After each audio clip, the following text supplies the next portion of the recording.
Welcome to the Modern Romantic podcast, where we celebrate and inspire romanticism by featuring passionate people doing incredible things. My name is not Trey. Today I am Emily, and Trey is ill today, so we're hoping he feels better and comes back with us next week. But for now, it's me, and I'm here today with Joel Robison, hailing from the UK. Joel is a photographer with some really, really cool artwork, and I'm really excited to chat today. Welcome to the show, Joel. Yeah, thanks for having me. So you're from Canada originally, though, right? I am, yeah. So Okay. don't expect any like great British accent because I don't have one. That's okay. I'm in Minnesota, so I get the Canadian thing It is anyway. quite similar. Yeah, when I lived in the southern US, some people would ask if I was from Canada. Yeah, eh. It's not a bad thing to be called. No, I don't think so at all. Yeah, we love our Canadian neighbors. Mm-hmm. So tell me about your work. How do you describe it?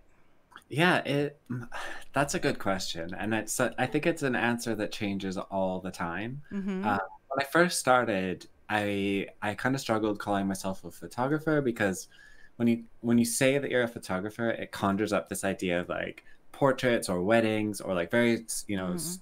like traditional avenues of photography, and that's not necessarily what I do. So then I would call myself like a digital artist, but then that people would think that I was more of like an illustrator or I like did digital paintings, and I don't really do that either. It's like a blend. So it kind of went through all these different waves. And a few years ago, I kind of just started telling people that I was like a visual storyteller. And now I like to call myself a professional daydreamer, because that feels like that's actually what I do is a daydream for a living. But it's sort of a blend of all of those things. So photographer, digital artist, visual storyteller, professional daydreamer. That's sort of what I do is create kind of visual stories that are based on my own dreams or my own fears or my own connections with nature, and just finding ways to kind of tell the story of what life looks like through my eyes and share it with other people. And it has an air of whimsy to it and Hmm. adventure and lots of nature. Yeah, yep. Yeah, it's definitely up my alley personally. Oh, I thanks. love your work. I'm a big Thanks. fan. Thanks. I love the professional daydreamer title. It looks like Josh does too. Um, yeah, it's if you haven't not seen Joel's work, go to joelrobison.com, JoelRobison.com, and or his Instagram, same thing, same spelling. And go look because it is phenomenal. And Thank I you. love you do a lot of things where you're like the miniature Hmm. version of yourself. It's because it's Yeah. self your they're like self portraits. Yeah, most of my work is self-portraits. And I think like part of that stemmed from like me just being nervous about photographing other people. So when I Sure. first started, I was really nervous about working with other people. And so I was like, well, I'll just work on taking pictures of myself until I feel good enough to like take pictures of other people. But then I found it really empowering and really kind of interesting to share my own visual life story through me being the main character of those images as well. And yeah, I've always been inspired by like those kind of wild and crazy stories like Alice in Wonderland and Peter Pan, and like all those stories where like the world is sort of the same but blended with this idea of make believe and fantasy. And so a lot of my images kind of play with that of being real enough that it looks like a real location or a real place with real things, but just skewed slightly through scale or through perspective or through, just little bits of imagination sprinkled through. And I like being able to kind of use a location that people might walk past every day and just show it in a slightly more magical way. So that kind of taking people and shrinking them down into a miniature size really plays well to that ability of taking any location at all, and if you shrink someone down, it just turns into a totally different place, with a different story to tell. And it is fantastic. I love how you can take something that maybe people see as mundane, a Mhm. location, or even an object, a prop, and it becomes even your own camera is a prop in some of your photography. And I think that's really neat how you use that to create a slightly different world.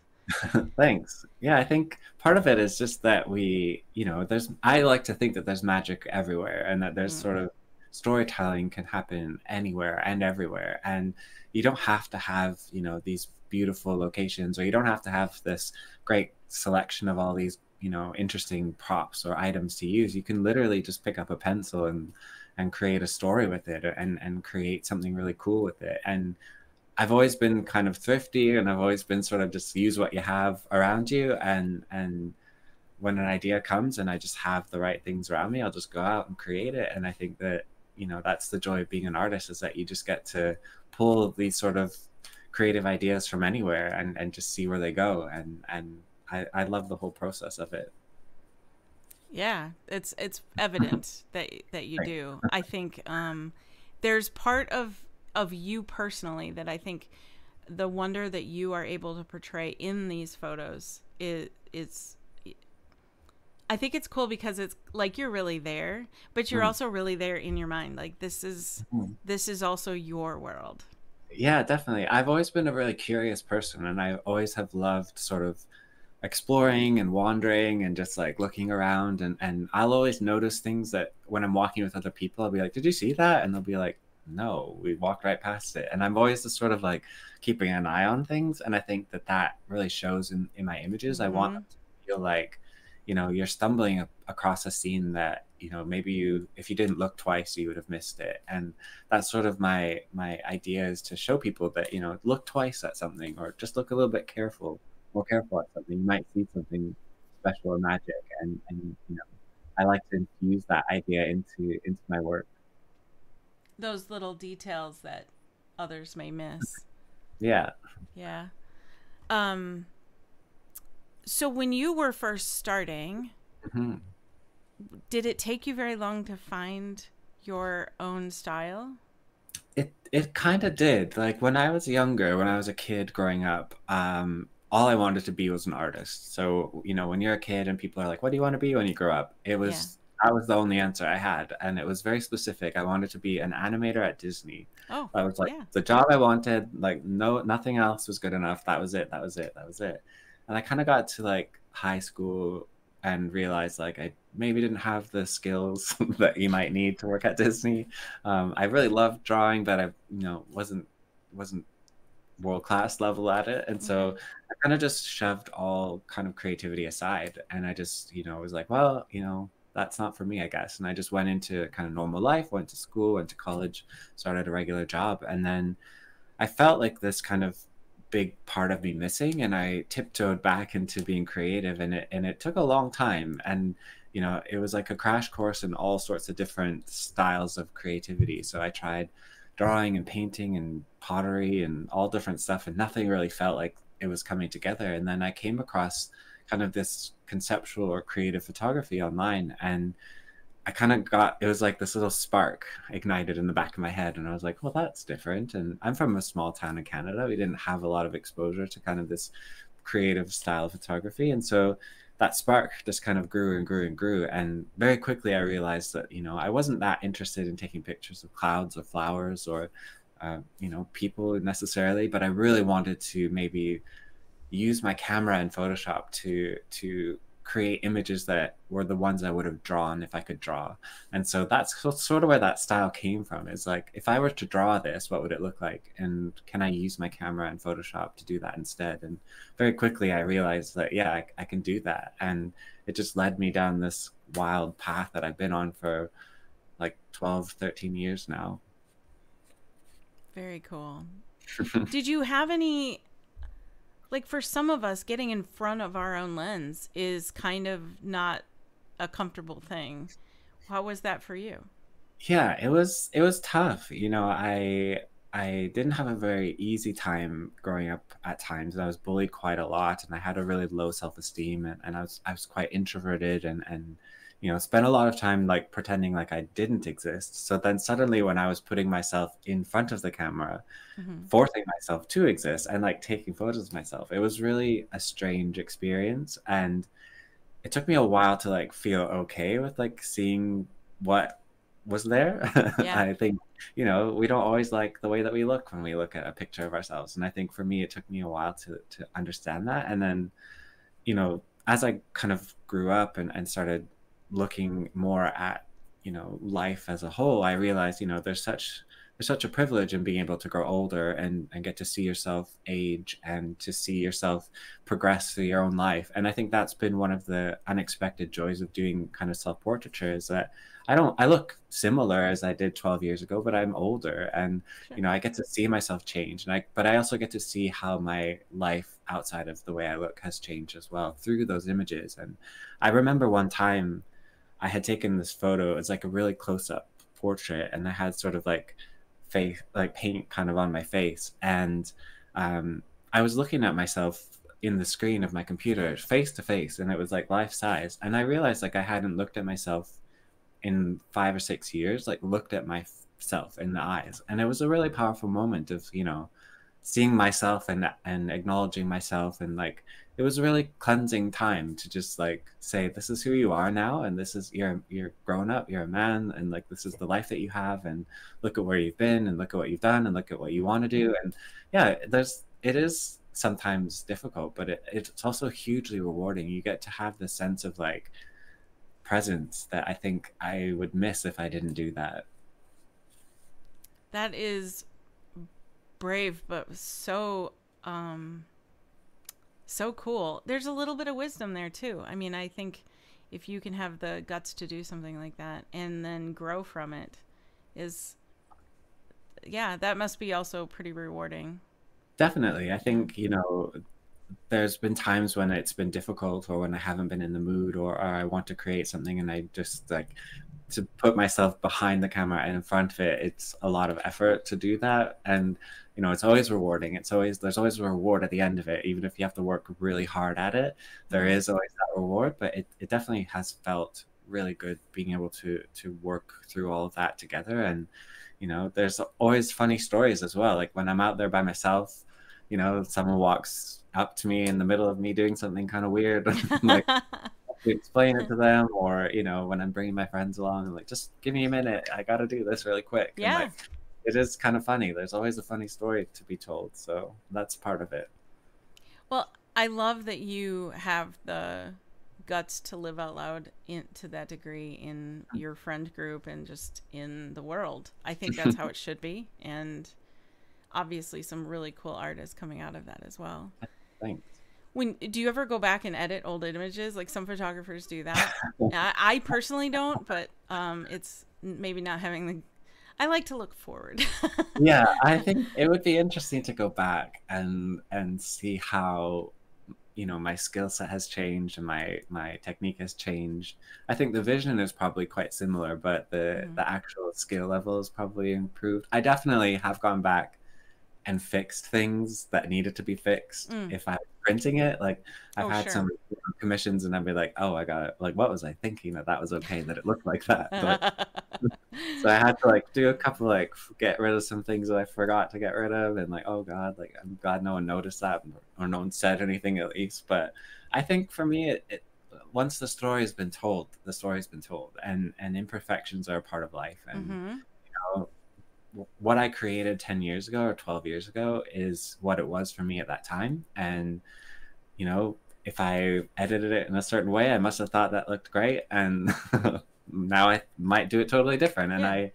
that's kind of the joy of being able to look back at, you know, that long of taking these photos, is I get to see my progression and how I saw things change, and what I thought was important change, and the way I saw things have kind of evolve. And I look back even a few years ago, and I think like, what was I going for when I was doing that? I don't know what I thought, why I thought that looked great, but I must have thought it looked good, and I would definitely do it differently now. But it's the story that was told at that point in Mhm. time, so we're going with it. Yeah. Well, and there are a lot of things that have changed since maybe that time. You know, Hmm. your own skill set, Yeah, technology, things like that develop and change over time. So exactly, it's not always that you messed up. Then it's, just you're in a different place now. exactly. Yeah. And photography is one of those cool. Not cool. That is not the word I meant to say. Photography is one of those unusual things where we have the ability to look back and actually changed the past to some degree. And that doesn't, I like that your attitude is what it is, like, but maybe that is, changing the past shouldn't necessarily be what we're focusing on. Yeah, I think, it would be really easy for me to go and fix things, or to, make it look better or make it look more like I am now. But for me, that would be sort of taking away from who I was at that point in time, and the story that I was obviously telling at that time. I think for me, like, each image does have its own little time capsule in my own kind of memory, in my own mind, in my own life story. Like, even if it's for nobody else, it's for me. And so I feel like once I've, finished it, saved it, that's good to go. It's like putting the stamp on that. And I don't necessarily want to reopen it. I just want to look at it and just say, like, that was me in 2008. And that's what it is. That's the story that I'm getting from that day. So did you get, like, when you first started to do your photography in this way, where you're portraying this, I don't know, I lost the words on how to describe it, but when you're like making yourself miniature in a big magical world, did you seek feedback, or did you get, I mean, did you post online right away, or did you like, okay, maybe this, what was your... Yeah, so it's kind of a funny story. So I grew up and lived in a fairly small town. Yeah.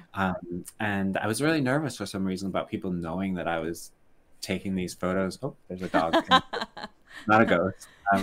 It could have been a ghost on the screen. Yeah.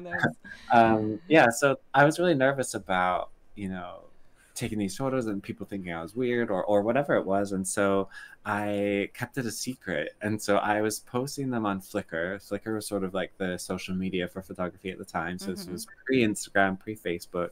But nobody I knew in real life had Flickr or used Flickr. So it was like the secret, like, I can post these. So I started sharing my work there, and it felt really like a safe place to do that, because it was really positive. Like, it was an artist community, so it wasn't like social media in the sense that like everybody was seeing what you're doing. It's just like an artist community where your peers are there and people that are interested in what you're doing are there, and you don't have to worry necessarily about like trolls or negative comments. And so I started sharing my work there, and all of a sudden, like, the number of people that were following me was growing and growing and growing and growing. And I was like, okay, this is quite cool. But like, nobody in my real life knew that this was happening. And so I was sort of living this double life where like I would come home and I would work on photos and I would post it, and I would have like 20,000 followers on Flickr, but like nobody in my real life knew that I even owned a camera. And so it was super funny and this weird, and it was like my own private little like creative world that I lived in. But it did get to the point where they kind of had to interlace and combine, and by that point I felt like I knew who I was. I knew what stories I wanted to tell. I knew what I wanted to do for my own work. And so, there would be the odd comment that I would get, but it was like water off a duck's back. Like, it doesn't bother me. You're already established. Yeah. That's fascinating. It's also a little bit relatable. Okay. Because when I first started, I remember running the idea by a few friends. Like, part of it is I didn't feel like I wanted to do it alone. Like, like bigger, more interesting photo shoots or fantasy stuff. And I remember running it by a few people. Like, I can't draw a dragon, but it was similar to you. Like, I didn't feel like I could draw, but like, I want to make a dragon come to life somehow in this story, that I want to be able to make art, and make it real. So how do I do that? And I was like, maybe someone has a pet lizard I could borrow and shoot or something. And I never ended up doing anything with that idea, but I remember approaching friends with that idea. Like, what do you think if I take the, and they were all like, are you crazy? And some of my closest friends were like, Emily, like, what's happening to you? Okay. Right. And I was like, go back to shooting weddings. And I was like, no, I really think I want to do something more creative with this. And there was one friend, Amber, who really did believe in me. And there were others, to be fair. I just hadn't found them yet. And we started doing stuff together. And then I remember the first, and you probably remember, like the first shoot you did that was of that type, where you're like, okay, this is what I wanted to do. Yeah, I got something. Yeah, but I kept it secret for a while. When I first posted about it, I remember feeling like it's possible that I will that I'll get some ridicule for this. And I wasn't as scared of that as I was the other photographers that I had worked with before for other things. I was kind of concerned about what they would think.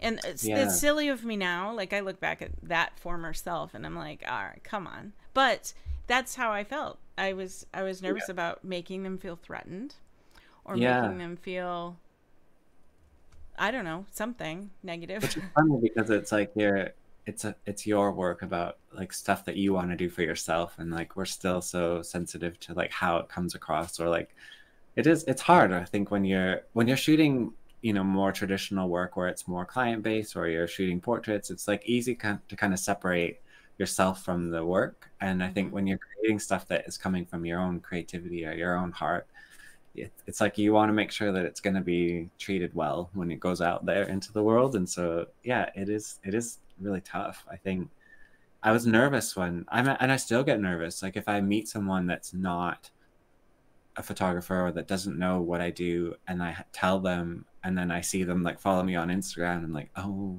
what are they? Yeah, brace yourself. Think now they're gonna think I'm some weirdo, and it's just like there's like that little bit of like, oh, what are they like? What do they think about this? But I'm pretty okay with it now. At the time, like when those worlds started mixing, it was definitely like I just braced myself for like whatever. Like people are just gonna think I'm some weirdo, and it all collided in this kind of funny way where I used to work in a school, and so like I had a regular 9 to 5 job. I worked in a school, everything was great, and then I had this other world going on with photography and everything.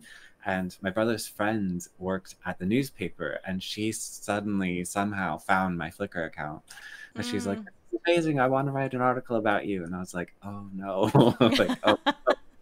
And I was like, oh, this was never supposed to happen. And so like I kind of reluctantly was like, I guess so, like it's time that I kind of just let that go, because it was quite difficult to kind of just like keep them separate and like try not to let them blend together. So I was like, okay, fine. And it felt a little bit like an expose or something. It was just very like, here it is. And it was like on the front page, and it was like a whole bunch of my photos, and I was like, well, there's no going back now. Like now everybody knows. So it's out there. Yep. Jumped in with 2 feet, and like everyone was super, super kind and super nice. And like, my hometown is full of really great people, and I shouldn't have anticipated anything other than support. But it's still that nervous thing, like you're saying, like you just get really, what are people going to think? What are people going to say? Like you're putting so much of yourself out there that it's sort of leading it to whatever could happen. But yeah, there's more good out there. That's what I believe. I agree with you. Yes. For sure. Did you started like a class people can take? Did that come from people asking you, how do you do what you do? Or what made you decide to do that? Which I think is really cool, by the way. I think that's awesome that you are willing to share. Yeah, I think for me, like I'm entirely self-taught. So my running joke is that I've only taken one photography class. It was a black and white film photography class when I was 16. Okay. And I absolutely hated it. I hated it so much that when I handed it in at the end of the component, I gave the camera and the film back to the teacher. And I was like, I hated this, and I'm never going to pick up a camera again. Oh, no. And the funny thing is not only did I end up becoming really close friends with that photography teacher, we are very close friends now. Oh, good. I ended up working in that same school in her classroom, teaching photography. So helping to teach photography, and I still go in there and do presentations. And so it's like I have to kind of eat my own words. But I think because I'm self-taught, I really saw the value in learning from other people and learning from what other people were willing to share. And, the internet is such an amazing resource that has allowed people from all corners of the earth. Like I said, I grew up in a small town. We didn't have, creative arts university or creative classes that I could take in that way. So the internet was truly this like unlimited resource of knowledge. And so I really love education. Obviously, I worked in a school, so making sure that people have access to education and feel supported in learning new things was really important. And then once I started kind of gaining this momentum and this following of other people, I would get asked a lot, like, how did you do this? Like, I don't know how to do this. And so I just thought, I don't own any of these techniques. It's not like I didn't stumble across this magic potion. Like, it's just in the program. So Yeah. I can teach you how to do it. And so I started teaching workshops at first, and I did 2 summers in a row with some friends. We did a whole workshop tour across North America. So we lived out of a van and we went all across North America. And we taught workshops all the way around, and it was great. We got to teach some amazing students, amazing things, and I really saw the doors open for a lot of people where they felt like, oh, I'm not alone in these crazy ideas. Like we said, like sometimes when you think you're alone in it, you're less likely to try and push yourself to try new things. And so I think just being in a room with like 15 other people that are also coming up with crazy ideas, it just gives you that permission to like think outside the box and to try it. So we saw a lot of that, and I just saw how important it was for people just to learn how to do something from someone that they saw doing it. And so yeah, creating the course, it came kind of during the pandemic. I was asked to create this editing course, and it was like, of course I'll do that. Of course I have no problem spilling all my secrets. And so it was literally like, we talked about how it's pretty much, they just like put a wire in my brain and I just dumped it all out, and like I answered every question they had about what I could teach. And I was happy to just give as much as I could, and it's been really rewarding seeing people trying new things. And I'll get people that send me their finished results and like, what do you think? And it's like, it's great. Like, if you're happy with it and you try something new and you learned a different technique, then that's a win. That's a win right there. So how wonderful. I think that's so cool that you have, I imagine rewarding too, when you see something that you had the ability to teach someone else and then they create their own and then bring it back to show you what they did. Yeah. This is what you helped me create because of what you taught me. That sounds like, well, like you said, it's a huge win. And it's also, the attitude behind it is a lot like Brooke Shaden, where she's like, take these techniques and use them, go make $1 million. Yeah. And she's like, absolutely wishes you success after she shows you literally from step 1 to step 20,000 what she did. Here's all 300 layers of my image. And exactly.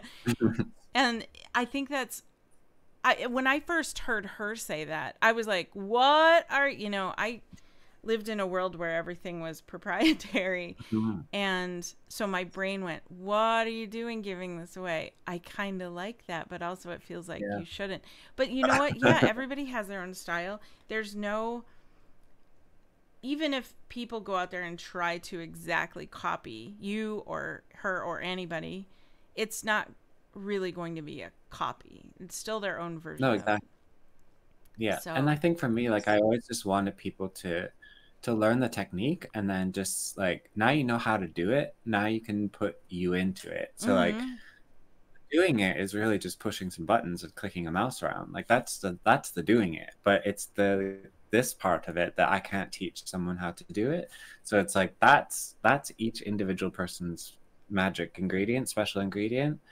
I can't give that to everyone. That comes from each person, but I can tell you which buttons to push and how to do it and where to put things. And that's that, I don't own that, nobody owns that. So I'm more than happy to share it and give it away. And it's I think that's the beauty of art, is that we're supposed to be able to see it and embrace it and experience it, and no one should necessarily feel like they own it. And so yeah, I think I've given people my Photoshop files to like have a look. Like, it's hard for me to explain it, but here's the file. You can just look through the layers and see what it looks like. Like, I don't mind. So yeah, I think when you see someone that really loves what they do, and they know that they have their own unique style, they're not afraid to teach other people how to do it, because it is something that everyone should get to experience and learn how to do for themselves.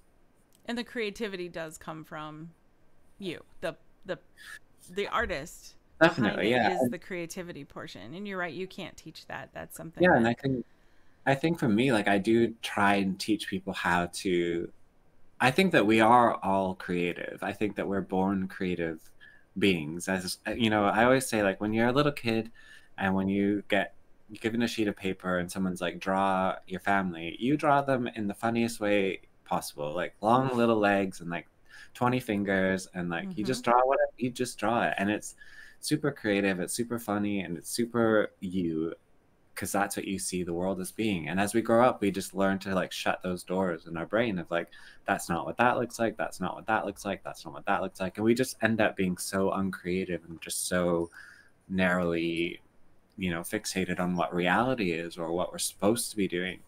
And I think that the biggest challenge in being an artist or wanting to create is just opening those doors back up and just saying like, you know, that can be, you know, the sky can be blue, or it could be pink, or it could be yellow, or that person could be 1 inch tall, or it could be 100 feet tall. It doesn't really matter at the end of the day. It's art. It's And so art. Yep.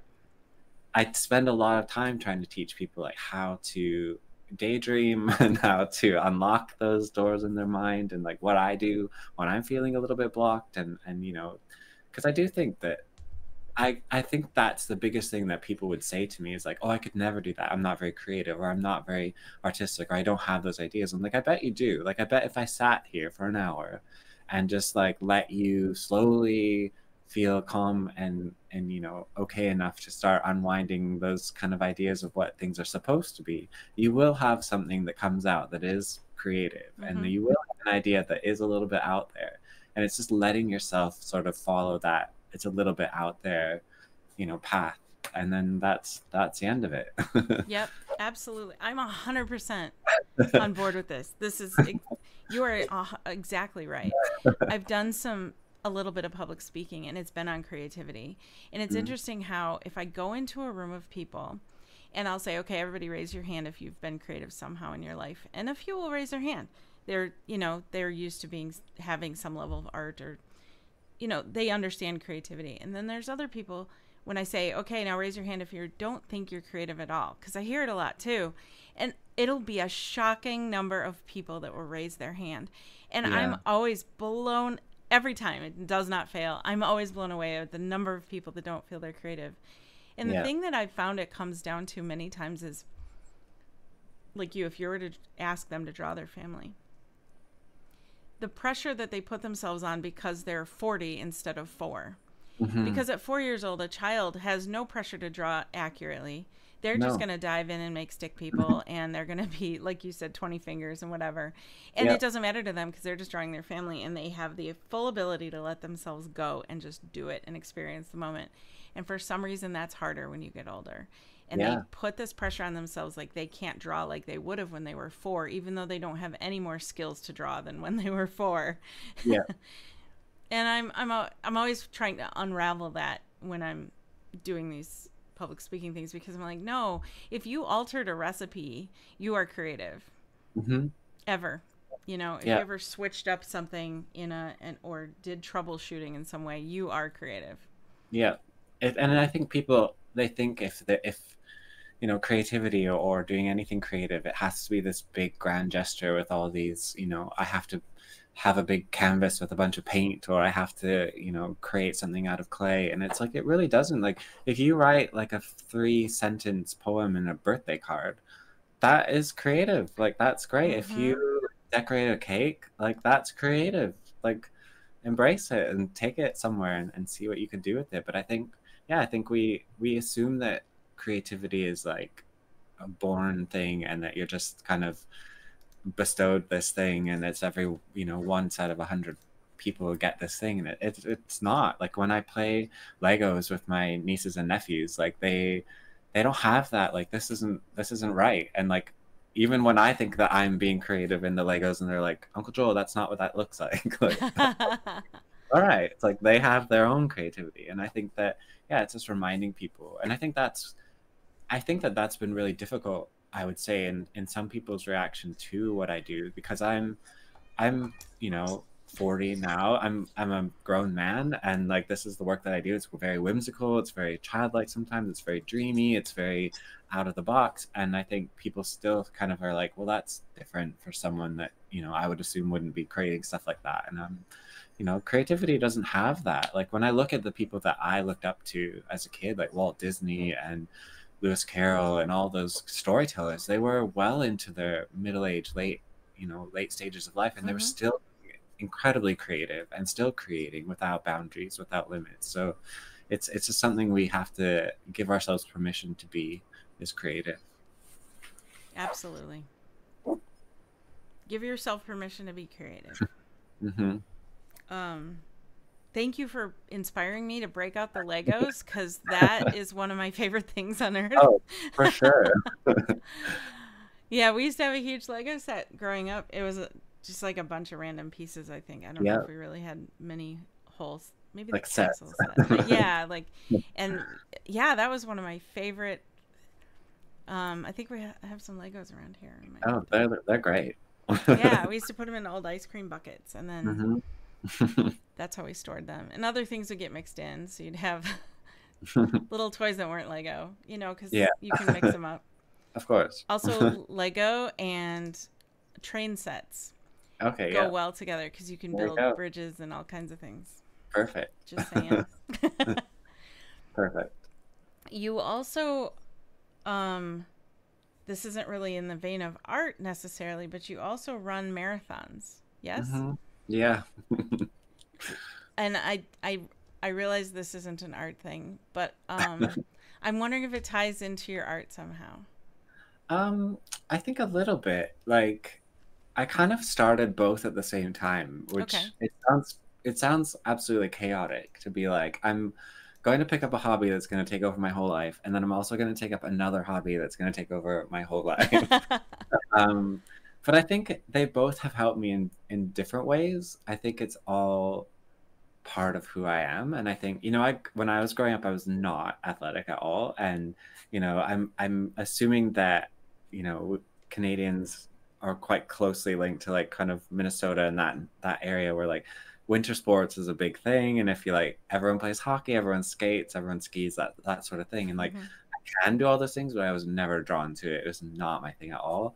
And so when I was in my 20s and I started running, I was like, oh, I really like this. I'm actually pretty good at it. And so I just started doing it as like just because I felt like it gets me outside of it. And then around the same time that I was, you know, getting into photography, I had my grandmother passed away, and we were very, very close. And so I kind of needed to work through that. And photography was doing it, but it was still, it was a bit too raw. Like it was a bit too much to actually put all those feelings into a photo. Like I wasn't ready for that. Yeah. So I signed up to run a marathon, and I was like, I'm just going to run. I'm going to run it out of my system. And so I just ran, and I ran a marathon, and I was hooked. And so I realized that it gave me this time where I couldn't be attached to anything else other than my body.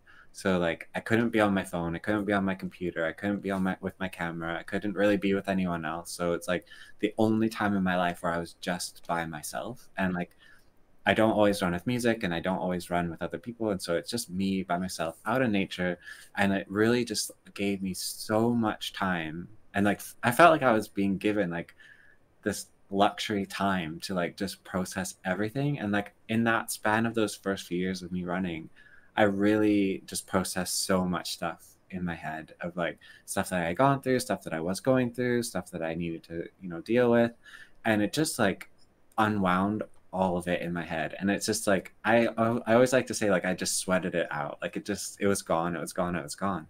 And I just realized how like important it was for me. But it also gave me time to daydream as well, because I would just get to the point where I was just like, my body is just doing what it's doing. I can just sit in my head and just think.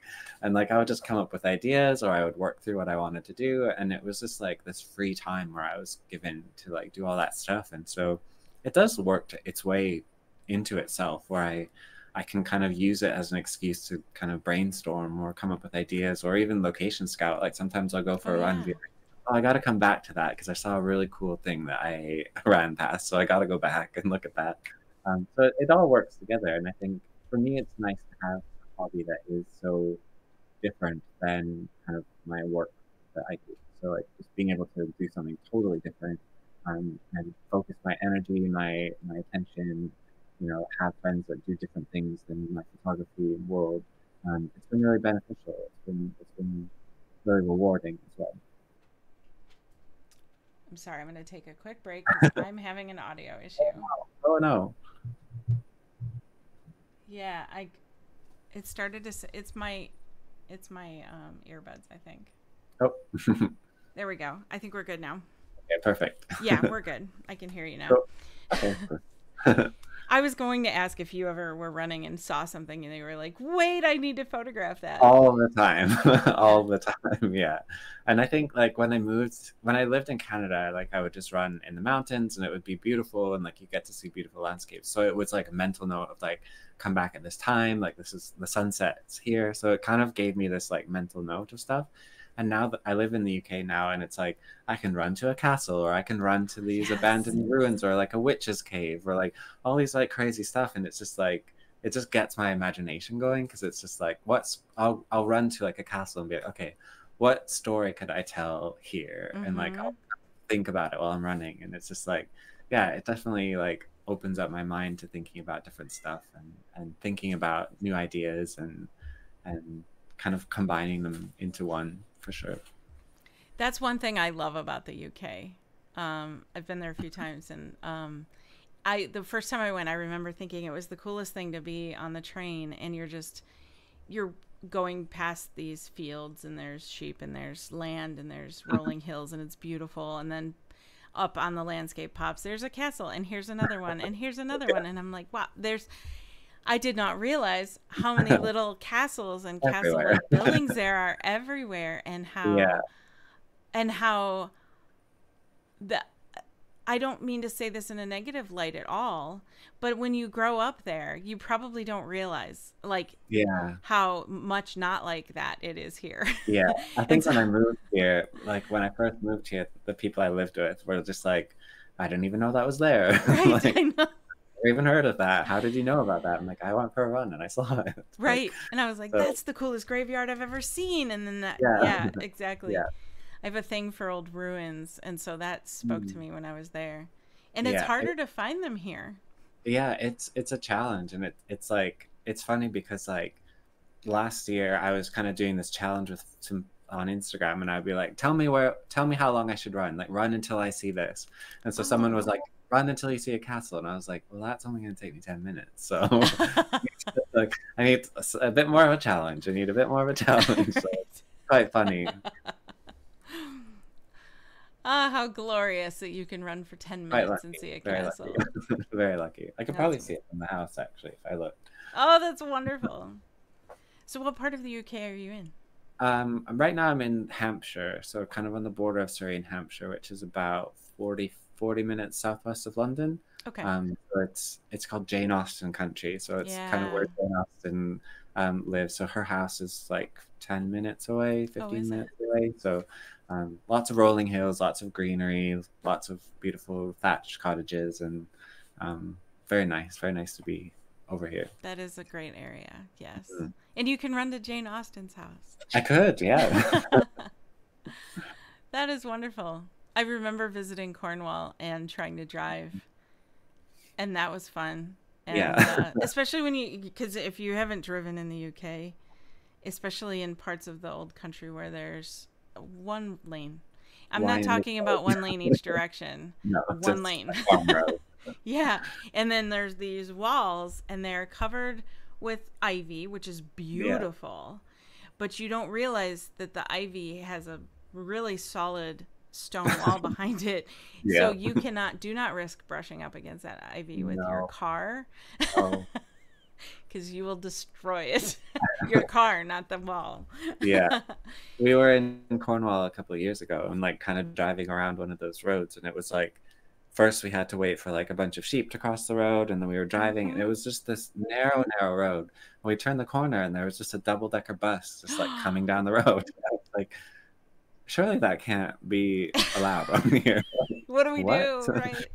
Like, oh, I guess we back up. So we just had to back up until we could wait until it passed. I was like, imagine driving a double-decker bus down this road. That sounds like a nightmare. It's not my job, no.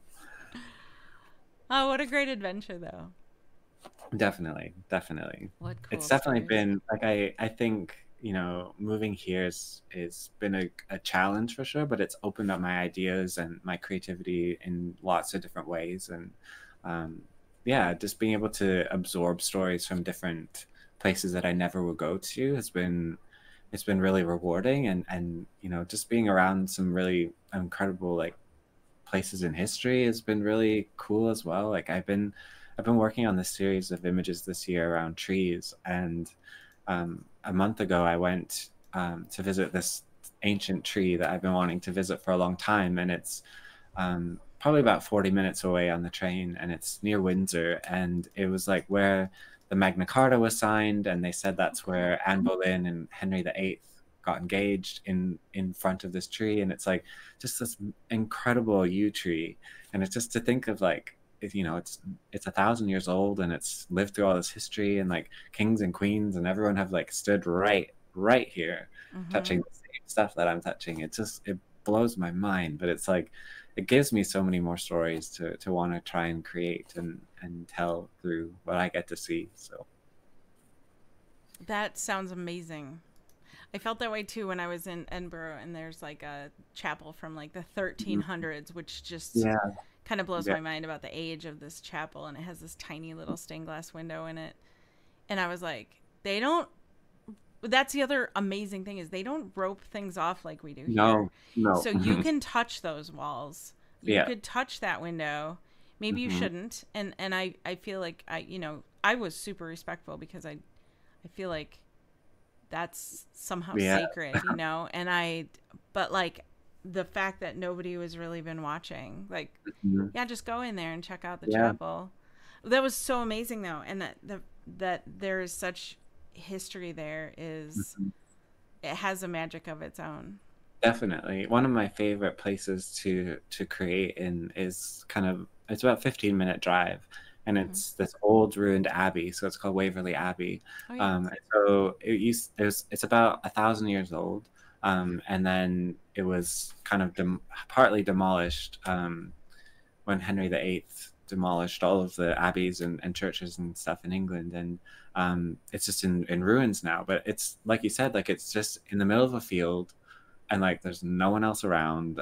You can go whenever you want, and it's just like has these cool like big arched windows and like all these cool ruins and stuff, and it's just like this amazing place. And I just think like it's a miracle that it has survived just people over the last thousand years, and it's still just here for people to look at and create with. And you'll always see like people doing photo shoots and different stuff there, and it's just such a cool thing to get to see and to go up and touch. And it's like this was put here like someone built this 1,000 years ago, and it's Yeah. still here. That's so amazing. It's wild. It's wild. Yeah. Have you been to the US before? Hmm. I Yeah. have, yeah. I spent quite a lot of time in the US. So I did a road trip. I did 2 road trips across the US. So we started in the Northeast, so Boston area, Okay. and then we drove across to Portland, and then we drove down to New Mexico, and then down to Wow. Florida, and then up the other coast, up back to Wow. so we did that twice. And then I've been to quite a lot of kind of states in between. Lots of friends that live in the US, so I've been really lucky to visit them. And the thing is that everyone always kind of says like, oh, I wish I had cool stuff around me, and there's cool stuff everywhere. Like when I was Mm-hmm. in the US, there was some pretty cool stuff that we saw, and like pretty amazing things I've never seen anywhere else. And so I think it just depends on what you want to see and what you want to photograph. But there's good stuff everywhere. There is. You just have to be open to seeing it for sure. That and one tip, because I've lived in a bunch of different places myself. And one of the things about moving and being in a place where you don't know what's out there as far as Mhm. cool things, or if you have lived in a place all your life and you don't think there's cool things, one way to find out what the cool things are is to go ask people, Yeah, yeah, because they might know something you don't. yeah. And I thought here in Minnesota there's not going to be any ruins, that because I love ruins. Where are they? And everyone's like, there aren't ruins around here. It's Minnesota. Like, we weren't developed as long ago as the Northeast and Mm, or the South. And so, okay, but I found some. I asked around enough, and there are a few ruins around here. there you And go. yeah, and So I would say ask, as a tip to our listeners, because there are definitely, like you said, everywhere there is in Yeah. the landscape or in the architecture. And I think for the most part, like photographers and creative people, they want to kind of show their favorite spots, or like they're kind of like, oh, check out this cool thing that I saw. And so I kind of did the same thing when I moved to the UK. I didn't even know what I was going to find when I Right. came over here. It's just sort of on a whim that I decided to move, and I ended up in, this town that I didn't know that much about. And I kind of had to ask people, or I would look on Instagram and like scroll through like what was tagged with the name of the town until I could see something cool, and I would go and look for it. And yeah, you just have to kind of put a bit of effort into searching what's around, and you just never know. I was so afraid when I moved, because I was like, I'm used to living in the Rockies in Canada. There's like so much nature everywhere. Like, where am I going to go? Like, am I going to see anything that I can photograph? Like, what am I going to use for backdrops? And I was spoiled for choice. Like, I remember the first spring that I lived here, I had never seen like a bluebells forest before.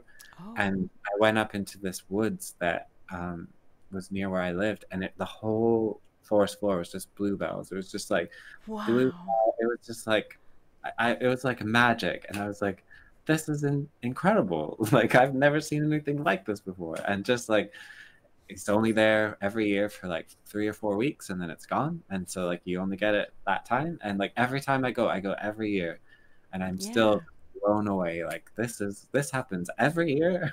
Oh, And like, yeah. I would go every year too. so it's just like, yeah, you just never know what you're gonna find out there. And yeah, people, I think, genuinely will want to help you and show you something cool as well. Mm-hmm. Absolutely. You mentioned a couple times earlier about being inspired and the things you're inspired by. Do you Hmm. ever go out and fuel your inspiration on purpose? Definitely, yeah. So I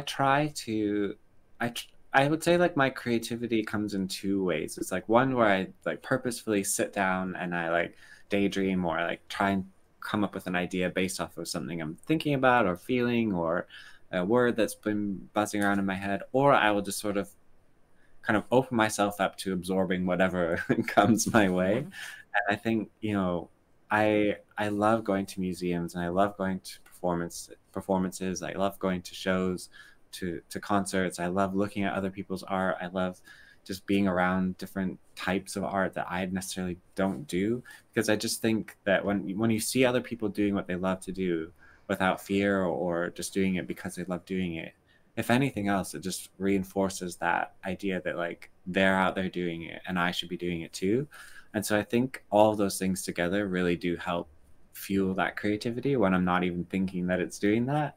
But honestly, for me, like the biggest thing is just being outside, away from like anything real. Yeah. So like no computers, no phones, no music, no nothing. I'll just go for a walk in the woods, and like without fail, I will come out of that walk with at least two ideas. And like Oh. I don't go into it thinking about anything, but I will come out with something. And it's just like, I think that for me, and I think that's part of it, is that everyone's going to be different. And I know that that works for me because I've done it for years of just, removing myself away from the modern kind of world and just going into the woods and like coming out an hour later with an idea. But for some people, it might be that they need to be in a busy place. Maybe they need to sit in a coffee shop and watch people coming in and coming out, coming up with a story about that person. Or maybe they need to listen to music, or maybe they need to do a different kind of mindfulness exercise, or meditate, or do something.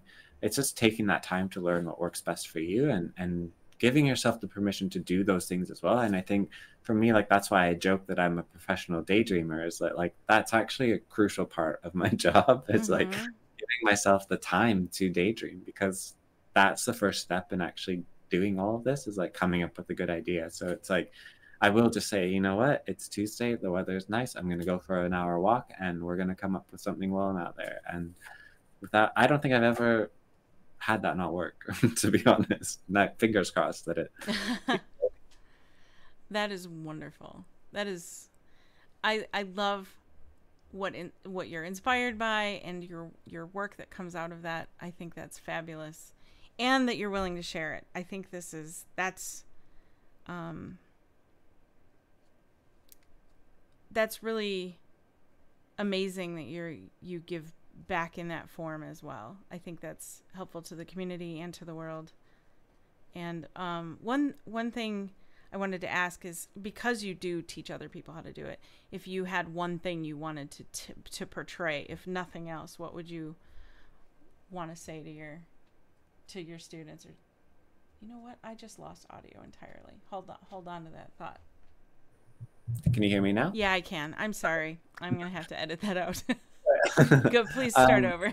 I would say that the most important thing is to just find out what makes you uniquely you. And I think, you know, I always tell people, like, we collect these titles throughout our entire life. So whether it's mom, dad, brother, sister, vegetarian, singer, you know, creative, left-handed, whatever it is, we collect all these different titles, and we like to say, like, these are what make me me. And those things all do make us who we are. And sometimes those words are not always nice. Sometimes they're hard to swallow, or they're things that we wish didn't, you know, attach themselves to us. But all those things, they kind of form this puzzle of who we are. And it's sort of like, what stories can you tell, or what visuals can you make, or what, you know, what creativity can you exude that tells us what it's like to be you? Because you're the only one that can do that.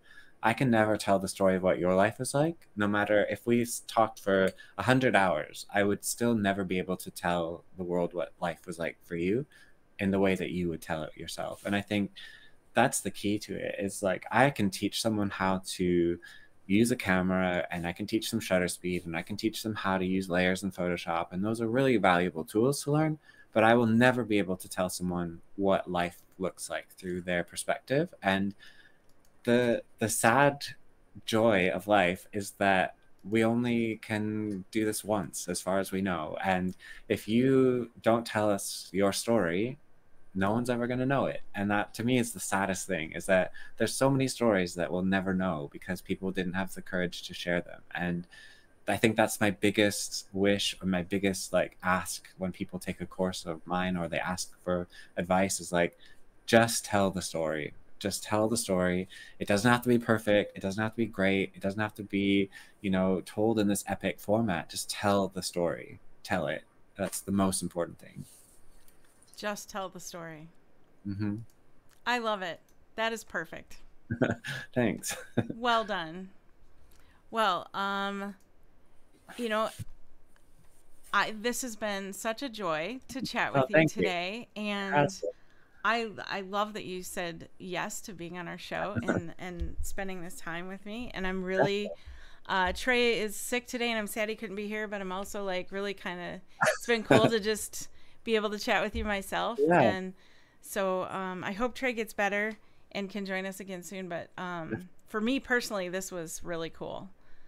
So thank you so much for inviting me, and for the great conversation, and for, you know, just asking questions to artists that give them that permission to be themselves, and to inspire great conversations. And I think that's what the world needs, is more conversations around what makes the world a better place and a more interesting place. And, you know, more of that is definitely going to make the world a much, much better place for everybody. I hope so. Yeah. Thank you. That's the goal. Perfect.